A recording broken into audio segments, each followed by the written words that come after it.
welcome to episode 12. Today we've got as our single malt the Royal Lochnagar. For the 12-year-old, we're spoilt for choice. There are about 25 12-year-olds downstairs to choose from, and it's really a sweet spot for single malt Scotch whisky. The distiller will open the keg after, say, 10 years, put the pipette down, draw some out, have a taste of it, say, yes, okay, that's ready to go. Or he might say a little bit longer. And, generally 12, it's really ready for presentation. And some of the casks they'll put away for a lot longer. But this distillery is just down the road from Brenda's place at Balmoral. And Bonnie Prince Charlie is has given the royal warrant to Lefroy, but this distillery was good enough for Queen Victoria when she visited, and subsequently her son and grandson Edward VII and King George V. So anyway, we'll get through with that soon. So this week, of course, New Horizons, I guess. That name is often associated with the Flammarion woodcut, which we've talked about before. The guy with the staff just breaking through the heavens and seeing what's on the other side of the celestial sphere. And, in the Bible, it often talks about there being signs and wonders. And here we have it again, dear little Pluto, coming up and close and personal, and it's a worldwide event, and it's heralding this final conclusion that we've been talking about for the last 12 weeks. It's really coming to a head. I hope everyone else is getting excited about it. I'm certainly pretty excited about it. So, one of the things about these talks is that they're fairly unstructured. I just sort of talk about things that come into my head, or things I've been thinking about a little bit during the day as to what I'm going to talk about tonight, but they're generally unstructured. But if you want structure, there are a lot of essays that I've put out for people to look at. One recent one called Chauncey's Dreams, named after a book by Alan Lightman called Einstein's Dreams, and sort of playing with the idea of Chauncey Gardiner from being there. It's available on the FQXi website, part of the essay competition there. But there's also, and it's more about the science, if you're interested in that, but if you're interested more about the theology, which we've been touching on, then I would certainly think something like The Piece of Resistance, which is a play on a character or an object in the Lego movie of a couple of years ago, produced in Australia, and I sort of worked that essay around the whole idea of Emmett and his ascendancy to sort of saving the planet. So that's available through PhilPapers, through my page Rowan Grigg at PhilPapers, and it's a great read too if you get a chance to look at it. So what I mentioned in the last episode is that we're trying to form a bridge here between your Jesus jumpers on one side, and I'm not going to entertain too much of that. There are people, billions of people in the world who sort of are looking up to the heavens. They see pictures of Pluto up close from this little piano-sized object, New Horizons, that's just gone shooting past, sending back all these pictures, and they think, well, that's not one of God's signs and wonders in the heavens, but of course it is, because the whole thesis that we've been working on here is that the motivation behind men and women in their quest is actually coming from the big supercomputer that's running the whole universe. And as I've mentioned in this bridge between the Jesus jumpers on one side and the diehard atheists on the other side who say, it's all just what goes on in my head and that's it. Most people will know that they've been walking along the street happily one day and they get a brilliant idea, and really the choice that people have to make is to whether that brilliant idea that they have comes from within or comes from without, comes from an external source that's guiding their thoughts and feelings about the world and how it works. So this week I've brought along a book which I read a few months back called The Science Delusion by Curtis White, who again is not the sort of author that you find in some evangelical bookshop for the Jesus jumpers. It's Curtis is one of America's public intellectuals. He claims he's an atheist, or he doesn't believe in the CEO God that's sort of running all the place. And just at the beginning here, he comments on a statement that John Gribben made, in which he says, quote, "People still argue about what all this really means, but for our purposes it is sufficient to take the pragmatic approach and say that quantum mechanics works in the sense of making predictions that are confirmed by experiments, so it doesn't matter what it means." And we touched on this in a few earlier episodes as instrumentalism. And Curtis goes on to comment on this. He says, "As a consequence, when pushed on the matter by people who persist in wanting to know what it all means, science resorts to a tautology. What we know is what we do with our reasoning, our experiments, and our instruments. If you want something more than that, go ahead, so long as you don't violate scientific methodology, as theology, philosophy, and art do. Which is what psychologists call a double blind. Science confesses that it doesn't know how to provide meaning for its own knowledge, but all other forms of meaning are forbidden."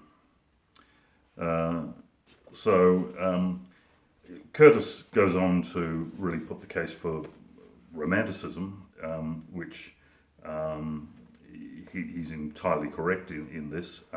As scientists, as I'll go into in next week's episode, we tend to work on the building blocks of reality, but we're not necessarily the artists. We're not necessarily part of the humanities, the poets, the artists, the people who actually make beauty out of this world that we live in. We're sort of more technicians, and we look at building the foundations of it.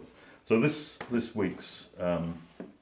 month's issue of Scientific American, this is one of several periodicals I've subscribed to for over 30 years. I'm a bit old school in that I like to have something to sit down and digest slowly instead of rushing through. But boy, was I pleased to get this the other day. July 2015 issue, Mystery of the Hidden Cosmos. Dark matter may be much weirder than physicists thought. And, the editor of this magazine, Mariette de Cristina, is a bit of a Laurie Krauss fan. Laurie's on their board of editors. And, so long as we live in this sort of classical, age-old paradigm that we're in at the moment, we're not going to make much progress. And Thomas Kuhn, the famous philosopher of science, remarked on the nature of scientific revolutions. In fact, he wrote a book entitled as such, that really there comes in scientific revolution a paradigm shift where we move from an old way of seeing things to a new way of seeing things. And the beauty about the paradigm shift that we're moving into with the mystery of the hidden cosmos is that you don't have to be Einstein to understand this paradigm shift in understanding. So, you've all heard of relativity. Maybe you have an idea of what relativity means. What we're interested in is having just the man in the street, or woman in the street, but ordinary people like you and me, I'm just an ordinary person, having the ability to actually comprehend what it all means. And we've touched on that in a few earlier episodes, and we can go into more detail on that, but it's basically this idea of the superposition, that the entire universe is actually resides in one dimensionless point, which allows communication between all parts of it. So you've heard about relativity. So you sort of think to yourself, I wonder what relativity means. Okay, well, we think it's about, I'm moving relative to some other object, and you'd be on the right track there. So when you think about it, I'm moving on the surface of the Earth, spinning once a day. The Earth's going around the sun's going around the galaxy is going around the local cluster of galaxies. But the beautiful thing about the superposition is that we have an absolute space reference. So right now, my position and yours is being calculated relative to an absolute space-time. This is what Newton talked about, and it's what we're returning to after a century or so of this nonsense of the inertial reference frame, and that there are different frames of reference. An absolute space reference frame is a wonderful thing, because it means, a bit like a game of battleships, at any point in time you have an absolute position in the universe, the entire universe. When we say the universe, we don't talk about this universe and then multiverses. We're talking about all the universe and all what might be multiverses, because there is no limit to the number of different configurations of space-time that can be constructed at the superposition. But there is only one superposition, because it's a dimensionless point. And but it's true to say that each dimensionless point can have a variety. You can have superpositions with different sets of parameters being meted out by the self-simulating space atoms. Okay, so I've printed out something here that's important for this discussion. So 10 to the 35, you all know what that means. It means it's a 1 followed by 35 zeros. So that's a really big number. I've put little commas after every group of thousands there, so that we can see how big that is. And I've even put 10 to the 43 here, so there's 10 with a whole other group of thousands, 43 zeros. So this 10 to the 43 here, this is the clock frequency of the universe. So every second that goes past, the computer clock of the superposition is vibrating, is cycling 10 to the 43 approximately. It's not a direct relationship to the second, because the second evolved as a standard independently of when we knew what the Planck time was. But roughly, there are 10 to the 43 cycles of the superposition clock in every second. And that superposition clock is a clock that is referencing every single space atom within the universe.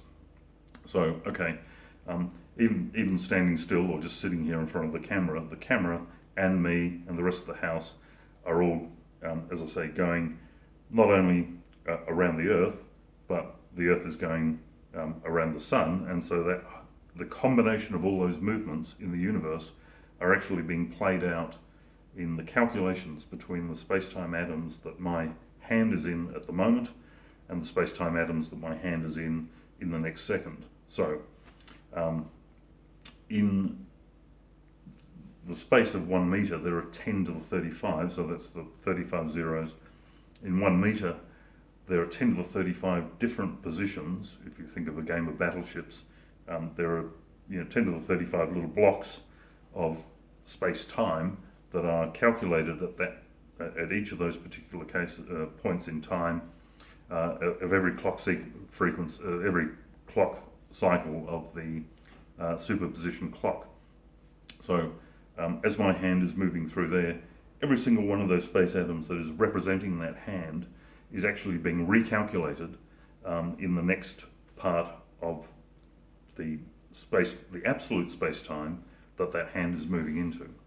So this is what we mean about a paradigm shift, where traditionally we would think, gee, that's a hand, it's got a whole lot of atoms in it, carbon, nitrogen, oxygen, etc., hydrogen, and it's moving through it's keeping itself together because of all the bonds between it, and it's moving through an emptiness.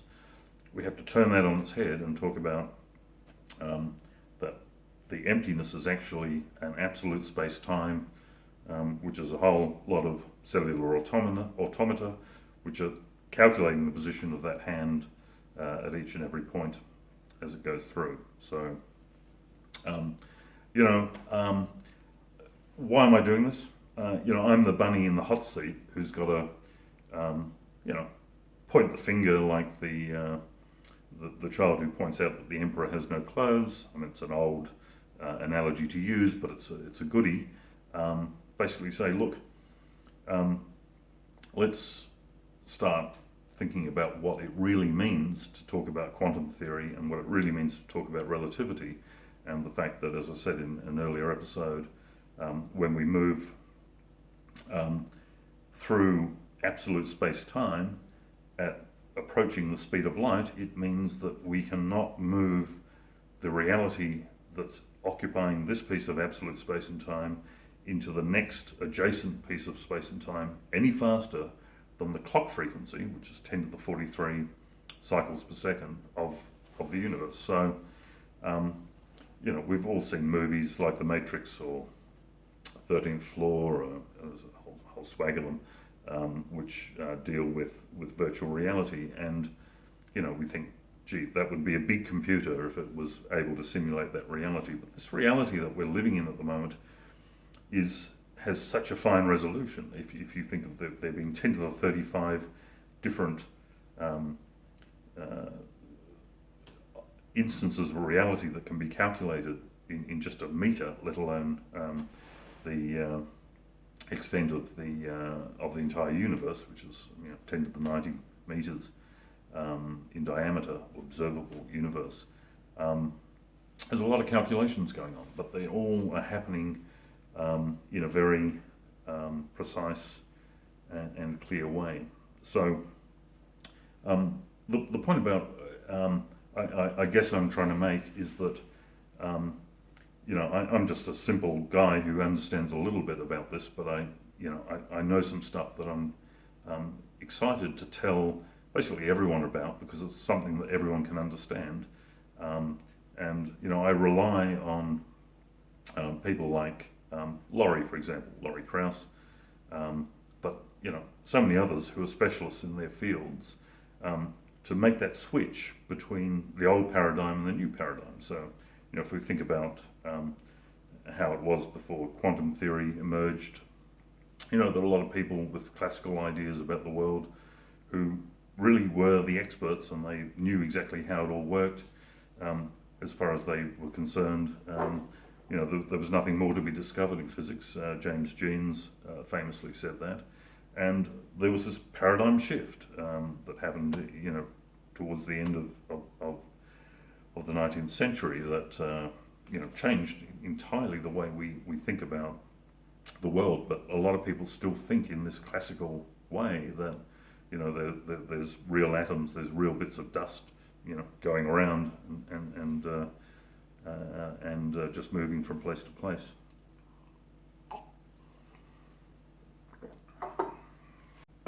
So we'll just talk a little bit about the physics of the resurrection. So the average human body contains about 10 to the power of 180, so 1 followed by 180 zeros, space-time atoms. These are atoms which have an average diameter of 10 to the 35, which is 35 zeros. If you think of the whole body, this whole body is being recalculated as it moves through the universe, remembering that the expanded universe, the universe that we know of space and time, is actually a calculated universe. It's been calculated at the superposition. Every single one of the voxels, as they're called, that make up, the 10 to the power of 180 voxels that make up the average human body, are all being recalculated once every 10 to 43 times, being recalculated 10 to the 43 times every second. So there's a lot of calculation going on, but luckily we're oblivious to that mostly. I mean, I think about it a little bit sometimes, but it doesn't worry me too much. We're able to get on with life as we all do. But the nice thing about the fact that these calculations are being made, a couple of things. The space atom is able to replicate itself. So if you have one Turing machine replicating another Turing machine and they're self-replicating each other, they can not only do that, but according to von Neumann, they can replicate and make another pair of self-simulating Turing machines, and they can do this in 10 to the 43 times per second, so that basically you've got 2 to the power of 10 to the 43 number of these machines can be created every second, which is larger than the number of these machines in the known universe. A lot larger than that. So that's just the nature of exponential. I mean, all these numbers that we're talking about look big, but in fact they're quite small. They're very finite numbers, but they're big enough to make a world that we all experience, you experience, I experience, that seems pretty smooth, pretty static, pretty amazing, of course. But to simulate a human body or to back up a human body only takes 10 to the power of 180 of these space atoms. So most people, when they die, is the classic instance, will know that anecdotally we hear about people seeing their life flash before them. So in a sense, when they die, and what happens at death is that a flash backup is taken of the human body, and you think to yourself, well, hang on, how much storage capacity is there at the superposition? You know, how many hard drives are there, or how many USB sticks, or you know, how much capacity is there? Because we tend to think in terms of computing, we tend to think in terms of hardware, we tend to think in terms of, you know, how much storage capacity there is. And the beauty about the superposition is that the universe started off with nothing, and at the Big Bang you had this enormous exponential increase in the number of space atoms in existence, and this is what is actually driving what they're quizzical about at the moment with dark energy. You know, what is driving the universe apart? Because we don't see any of this energy, but you know, you've got the superposition just generating extra space-time atoms everywhere in the universe, which is why the universe doesn't expand from a center going out like an explosion, but in fact, as it expands, every single space atom replicates, and you get another space atom. So here's the expanded universe, this space atom over here and this one over here, and all the others that make up the universe are all expanding, replicating and producing another space atom next to them, which means that at every point it's expanding a bit like a bacterium growing in a petri dish. You have this uniform expansion of the universe, which gives us a model to start understanding these mysteries of dark energy and in fact dark matter as well. But as well as the expansion of the universe, we can have a flash backup can be taken where the storage potential for that flash backup of a person can actually be generated. The actual substrate, which is, you know, what we traditionally think of the hardware, the substrate is actually generated by the space atoms just replicating. So something which doesn't exist, so you've got the space atom doesn't exist, it's simulated. Another one underneath is simulating it, that space atom, and this space Turing machine is simulating this Turing machine.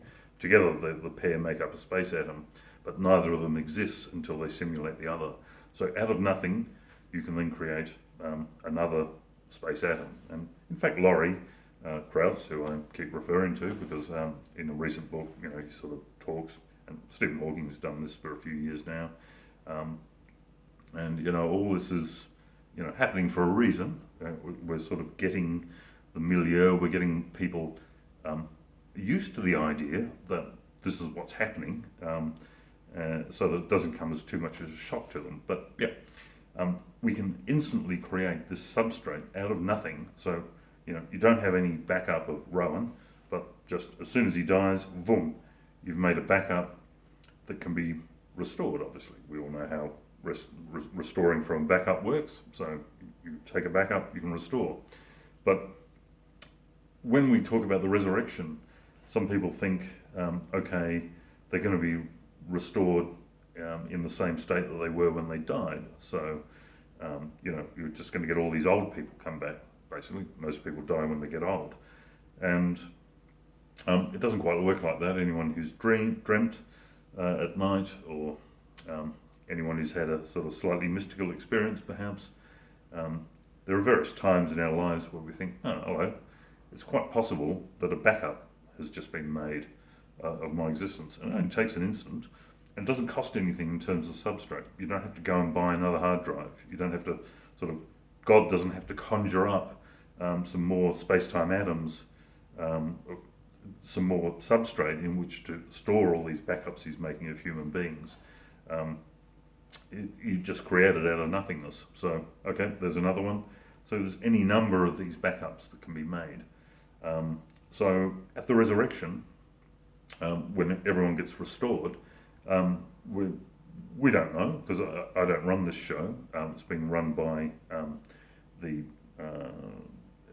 what should we sort of say, the committee, the federation of, sound a bit Star Warish here, but there you go, or more space Trekkie. But Trekkies would understand this. You've got some sort of federation of people who have grown up in the universe, and they're just, and they don't actually run our lives individually. They just we actually run our own lives. Most of you will know that we have free will and we can just decide what we want to do, but that doesn't stop someone that is the superposition or the confederation at the superposition knocking on the door of our reality, our soul, if you like, and saying, hey Rowan, why don't you go and do this, or why don't you not go and do that? Conscience talking. We all experience this sort of thing, and we think, well, it's just some sort of wiring in my brain that's doing that. What we're trying to do in creating this bridge between Looney Tunes, Jesus jumping ideas, and pure science, which and pure science, which says that the only mechanism that we know of is the brain. The brain is this meat machine that's doing all this calculating, trying to create this bridge between the two. And I mean, I don't entertain any of the Jesus jumping stuff, and I hope you wouldn't either. But by the same token, I certainly don't ascribe to the atheist stuff, because there's just too much amazing stuff happening in the world for it just to all have happened by chance. We can go into that a little bit more. But when at the resurrection, okay, so we all come back, who knows, in maybe a little bit younger than we were when we died. Maybe we'll get transformed. I mean, the stories that got put into people's heads who wrote the Bible are quite interesting. I mean, Paul talks in Thessalonians about being caught in the air. Okay, so gravity is just a force. There can be an anti-gravity force. You just have to type a few little parameters into the universe, and off we go. That's just the nature of the supernatural. And we talk about supernatural just meaning that it's behaviour that is contrary to what regularly happens by experimentation or by scientific experimentation. So every time we conduct this experiment, the same thing happens. Therefore, we assume that that's how it must be, whereas of course it doesn't necessarily have to be that way at all. We've got this large number of backups.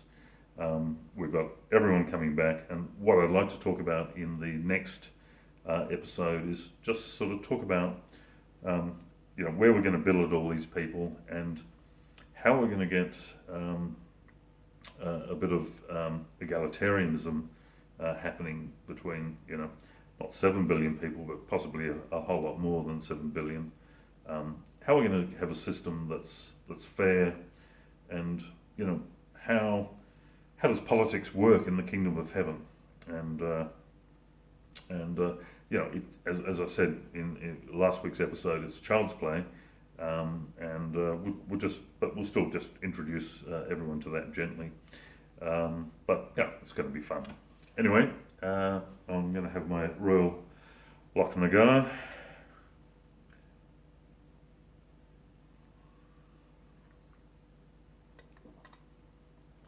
One of the things that I mentioned last week is that we're going to be able to put these things away for 25 years without there being any sort of supply and demand issues. We'll be able to make a lot of it, and everyone in the world will be able to enjoy the things that are only really available to the privileged like ourselves in the West and in war places. The West is taking over a lot of the planet, but what we really have to focus on is the planet initially. A lot of people in the sort of Christian way of thinking imagine that hell is going to be a place where you're eternally cut off from God, and for the modern environmentalist, hell is where humanity gets cut off from the beautiful world that we inhabit, which is just evolved without any influence apart from occasional special creation, as the Jesus jumpers would call it, intervention from the Confederacy. So to help things on its way. But these people can manipulate. They're grown-ups. They're the universe's grown-ups, where the universe is adolescent or almost adult. But these people have been having a bit of fun with the universe for a long time. That's what growing up's all about. You get to hold the controls and play around with things, rather than just passively existing in this valley of the shadow of death. That's going to be a lot of fun. And step one, priority number one, is to reverse and start mitigating the damage that we've inflicted upon the planet. Sometimes in terms of the judgment, which is usually associated with the resurrection. There will be a judgment, and we have to decide who's going to be in and who's going to be out.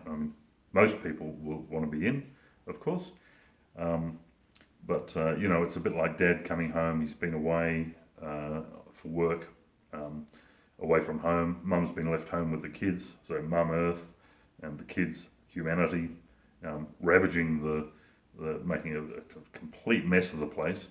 And when Dad comes back, his first thing is he wants to spend some time with Mum, and Mum's not interested because the kids have made such a mess of the place, and Dad gets really quite angry and lets it out, and the kids go scurrying off, and they really start pulling their socks up and doing something about fixing up the place. So that's what we're going to look forward to as well. So anyway, that's enough for tonight. We'll see you next week. Bye for now.